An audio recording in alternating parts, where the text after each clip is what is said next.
নমস্কার, আমি তরুণ ঘোষ। আমি আপনাদের বলেছিলাম যে ট্রাম্পের নীতিতে আমেরিকান যারা আছে তারা অত্যন্ত ক্ষুব্ধ এবং তারা যে কোনো সময় যা কিছু করতে পারে। আজকে আমাদের এখানে একটা খবর বেরিয়েছে, সেই খবরটা হচ্ছে নো কিংস মিছিলে জনস্রোত।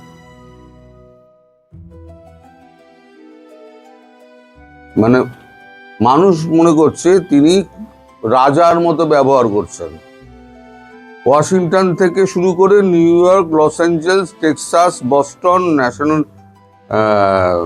ন্যাশভিল থেকে মিনিয়াপোলিস, সব কটা শহরে এই মিছিল হয়েছে।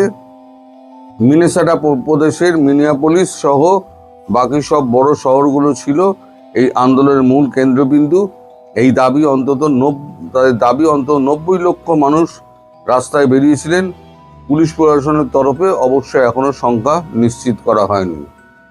ইরান যুদ্ধ, অভিবাসন নীতি থেকে শুরু করে দৈনন্দিন জীবনের খরচ এক ধাক্কায় অনেকখানি বেড়ে যাওয়া, মূলত এই বিষয়গুলি নিয়ে প্রেসিডেন্ট ট্রাম্প এবং তার প্রশাসনের শীর্ষকর্তাদের বিরুদ্ধে প্রতিবাদ দেখান মানুষ। আয়োজকদের বক্তব্য, আমেরিকার বর্তমান প্রেসিডেন্ট ট্রাম্প আমাদের স্বৈরাচারীর মতো শাসন করতে চান। প্রেসিডেন্ট ভাবি রাজার মতো আচরণ করছেন। তার মনে রাখা উচিত যে এদেশে গণতান্ত্রিক পরিকাঠামো এখনো ভোট হয়, আর এদেশের মানুষের কথাই শেষ কথা। নো কিংস র্যালির জনপ্রিয়তা ক্রমশ বাড়ছে। President Trump, vice president JD Vance তাদের কুশপুতুল অসংখ্য পোস্টার, প্যাকার্ড হাতে ঘন্টার পর ঘন্টা জমায়েতে সামিল হয়েছে লক্ষাধিক মানুষ। আমি মেন অংশগুলো পড়ছি। লাখো মানুষ হেঁটেছেন ম্যানহাটনের দিকে।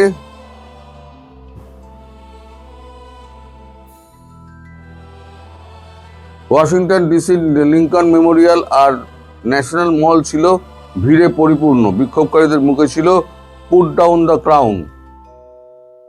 Crown and regime change begins at home এর মতো স্লোগান। অনেক জায়গাতে বিক্ষোভে অংশ নিয়ে দেখা গেছে বিরোধী ডেমোক্র্যাট নেতানেত্রীরাও এই বিক্ষোভে অংশ নিচ্ছে। আমি বলেছিলাম যে ডেমোক্র্যাট রিপাবলিকান এখনো নামেনি, ডেমোক্র্যাটরা বিরোধিতা করছে এবং ডেমোক্র্যাটরা ওই মিছিলে রাস্তায় নেতানেত্রী যারা আছে তারা কিন্তু রাস্তায় বেরিয়ে পড়েছে। আমেরিকায় ট্রাম্পের বিরুদ্ধে ক্ষোভ ক্রমশ ঊর্ধ্বমুখী হচ্ছে এবং ট্রাম্পের গ্রাফ আগে যেটা 36 ছিল সেটা নেমে এখন দাঁড়িয়েছে 29-এ। ক্রমশ পতন হচ্ছে। আর ট্রাম্প চাইছেন যে এই যে মিড টার্ম ইলেকশন, তার আগে তাকে কিছু একটা করে দেখাতেই হবে, নইলে তিনি ইমপিচমেন্টের মুখোমুখি হবেন। আমি আপনাদের বলেছিলাম যে ওর ধার হচ্ছে $38 ট্রিলিয়ন। এই যুদ্ধকে খিঁচতে পারলে, লম্বা করে খেঁচো, একদম ওই 50 ট্রিলিয়নে পৌঁছে যাবে। অলরেডি এই যে 1.5 মাসে, এই এক মাস কয়েকদিন হলো, তাতে 2 ট্রিলিয়ন কিন্তু বেড়ে গেছে। 40 ট্রিলিয়ন এখন ধার হয়ে গেছে মাত্র এই 1 মাসে। এত ধার বাজারে, এটা যদি এখন 8 মাস 10 মাস চালিয়ে যায় ইরান, তাহলে পরে ক্ষতির পরিমাণটা একবার ভাবুন। আমেরিকার অর্থনীতি কিন্তু ডুবে যাবে। কিন্তু ইরানকে কি ছেড়ে দেবেন ট্রাম্প ভাবছে ইরানকে আমি জব্দ করেই ছাড়ব। তা এখন কি করছে, এবার স্থলবাহিনী অভিযানের কথা ট্রাম্প ভাবছেন। একবার গিয়ে দেখো, তোমাদের এই যে জেরাল্ড ফোর্ড, আব্রাহাম লিঙ্কন, নিমিস, যে সমস্ত জাহাজগুলো আছে, রণতরী, বিশাল বিশাল রণতরী, এই যে জেরাল্ড ফোর্ডকে এমন মিসাইল মেরেছে, সে 1000 নটিক্যাল মাইল দূরে চলে গিয়েছে। এখন সে জাহাজ মোটামুটি বসে গিয়েছে। 16 মাস 18 মাসের আগে তার আর কার্যকরিতা থাকবে না, কারণ রানওয়েটাই নষ্ট হয়ে গিয়েছে। ওইটা দেখে এখন আব্রাহাম লিঙ্কনকেও আরো 800 নটিক্যাল মাইল পিছিয়ে দেওয়া হয়েছে। নিমিসকে মাঝপথেই আটকে দেওয়া হয়েছে। তাহলে পরে তোমার সৈন্য যাবে কি করে? আর তুমি পাঠাবে 4.5 লাখ 4 লাখ সৈন্য পাঠাবে 4.5 লাখ সৈন্য পাঠানোর জন্য তুমি যে জাহাজ নিয়ে যাচ্ছ, সেই জাহাজ তো ভিড়বে, তারপর তো এবার 1000 কিলোমিটার পথ আছে, হেলিকপ্টারে পৌঁছাতে পারবে? কতজন গিয়ে পৌঁছাবে একটা হেলিকপ্টারে? 1000 হেলিকপ্টার লাগিয়ে দাও, তাহলেও কিন্তু তার আগেই কিন্তু যখনই প্যারাশুট করে নামবে তার আগেই কিন্তু গুলি করে করে দেবে। এখানে ইরান সরকারিভাবে বলেছে,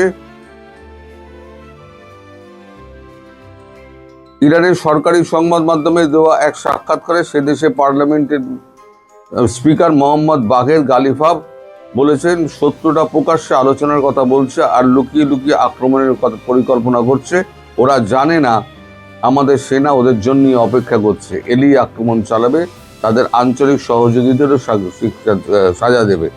মানে ওই আপনার যত উপসাগরীয় দেশগুলো রয়েছে, আমাদের সংকল্প এবং আত্মবিশ্বাস বাড়ছে, আমরা শত্রুর দুর্বলতা জানি। দুর্বলতা মানে ওই যে সমস্ত উপসাগরীয় দেশগুলো রয়েছে এবং ইসরায়েল রয়েছে, সেইটা বলেছিলাম। বাঘকে খোঁচাস না, ঘুমিয়ে আছে থাক, তার লেজ ধরে টানাটানি করিস না। ইরানে অনেক সমস্যা আছে, ইরানে প্রচুর অত্যাচার হতো, এগুলো ঠিক, কিন্তু ইরান কিন্তু ধীরে ধীরে আবার স্বাভাবিক মানে সমাজ জীবনে ফিরে আসছিল। এখন কিন্তু মেয়েদের আর বোরকা পরে চলতে হয় না, মেয়েদের মাথার কাপড় দিয়ে দিলেই হয়ে যায়। এরকম টিভিতে আপনারা যদি মোবাইলে যদি আপনারা সার্চ করেন যে ইরান ট্রাভেল ব্লগ, আপনি দেখতে পাবেন ওখানে মেয়েরা কীভাবে, আপনি শুধু মেয়েদের চোখের দিকে তাকাতে পারবেন না এবং মেয়েদের ছবি তুলতে পারবেন না। এই হচ্ছে বাধ্যবাধকতা। এছাড়া আপনি করুন, যা খুশি করুন, যা খুশি মানে অন্যায়টা না করে, তাদের আইন মেনে। কিন্তু ট্রাম্প তিনি ওসব মানেন না, তাকে কিছু করে দেখাতে হবে। এই করে দেখাতে গিয়ে ট্রাম্পের তো আরো মুখ পুড়বে, আমি প্রথম দিন থেকে বলে আসছি, আরো মুখ পুড়বে এবং দেশের অর্থনীতির 12:30 বাজিয়ে উনি ছেড়ে দেবেন।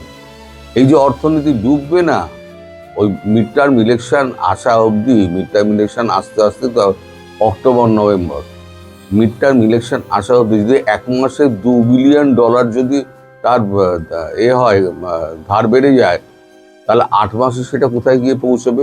সুতরাং হিসেবটা আমার ঠিকই ছিল যে ওকে টানলে পরে ওর লম্বা একেবারে 50 ট্রিলিয়নে পৌঁছে যাবে, মুখ থুবড়ে পড়ে যাবে অর্থনীতি মুখ থুবড়ে যদি পড়ে যায়, তাহলে পরে সারা বিশ্বের উপরে দাদাগিরি বা ছড়ি ঘোরানো কিন্তু ট্রাম্পের বন্ধ হয়ে যাবে। ট্রাম্পের কেন, আমেরিকার যে প্রেসিডেন্ট আসবে তাকে কিন্তু এবার ভেবে চিনতে কাজ করতে হবে। প্রথম তো ভিয়েতনামে মার খেলো, তারপর আফগানিস্তানে একবার ল্যাজ গুটিয়ে চলে এলো। আপনারা তো দেখেছেন আফগানিস্তান, ভিয়েতনাম আপনারা দেখেছেন, এখন এই ইরান দেখুন। আমি বলেছিলাম ওপর থেকে বোমা মেরে শহরটাকে গুলিয়ে দেওয়া যাবে, কিন্তু ভেতরে পা না রাখলে, বুটস অন গ্রাউন্ডস না হলে কোনো দিন দখল করা যাবে না। আপনারা কি করেছে, ট্রাম্প কি করেছে, সব সময় 48 জনকে ঢুকিয়ে দিয়েছে, একে সহ, ধর্মগুরু সহ 48 জনকে, প্রতিরক্ষা মন্ত্রী সহ সবাইকে ঢুকিয়ে দিয়েছে মাটির নিচে। আর কোনো কিন্তু মানে উল্লেখযোগ্য লক্ষ্য অর্জন তিনি করতে পারেননি। ফলে এবার যদি উনি সৈন্য প্রবেশ করান, তাহলে কত বডি ব্যাগ যে পড়বে সেই হিসেব হয়তো আপনি আমি জানবো না, কিন্তু একদিন না একদিন কিন্তু ওই ভিয়েতনামের মতো কিন্তু হয়তো 15 বছর 20 বছর বাদে হয়তো আমরা জানতে পারবো যে ইরানের যুদ্ধে কত বডি ব্যাগ পড়েছে। এই 6টা উপসাগরীয় অঞ্চলে যে করা আপনার মিসাইল এবং ড্রোন মেরেছে, কত বডি পড়েছে, কত বডি ব্যাগ দেশে গেছে, সেটাও কিন্তু এই মিছিলের একটা মানে কারণ। যাই হোক, দেখতে থাকুন এখন। তবে আমেরিকা লম্বা যুদ্ধে ফেসে গেছে, ট্রাম্প বাবু এখন বেরোবার কোনো পথ নেই। তাহলে একেবারে হাত তুলে বলবে আমি স্যারেন্ডার করছি, আমি তাহলে বেরিয়ে যাচ্ছি, এই করতে হবে। আর না হলে পরে তাকে যুদ্ধ চালিয়ে যেতে হবে মুখ রক্ষার জন্য। দেখা যাক উনি কোনটা করেন। সবাই ভালো থাকবেন, সুস্থ থাকবেন, সাবধানে থাকবেন। নমস্কার।